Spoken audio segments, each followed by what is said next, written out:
This is Gary Butterfield. This is Cole Ross. And this is Monster, my podcast. And these are the Spectral Hunters. There's a monster in my podcast. Weird rubbery weirdos, and one of the worst pieces of writing I've seen in this thing. It's pretty bad, isn't it?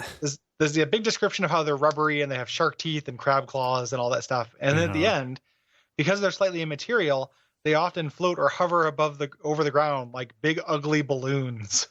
So this is kind of crazy, right? Because this just sounds like a description that would be in a monster manual, but apparently this is pulled from a story. Yeah, that's the thing. Like if you're reading this and you're like, okay, like I'm supposed to be scared of the Spectral Hunter.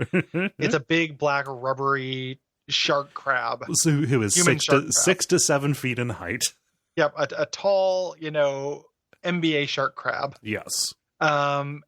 But it floats like an big ugly balloon. You don't need to tell me this thing's ugly. Yeah, right.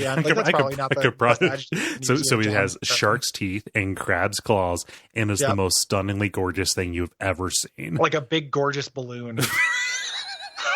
Like a big beautiful balloon. Yeah.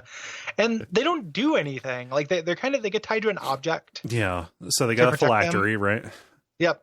And they head around and they attack you and they can turn invisible. Right. But then you can see them with certain light and certain lenses. Yes. Like this is like, a lot of these things are from non-Lovecraft stories. It's people who were in his group who just kind of took his ball and ran with it. Mm-hmm. Like this is one of the lesser ones. Like this feels like a teen writing to me.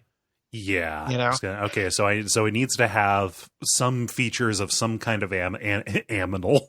Has features of some kind of aminal. And then it gets some spaghetti. Spaghetti and some aminals. Sorry. And then it runs out of stamina. Brought to you by our backers at patreon.com/Duckfeed.tv.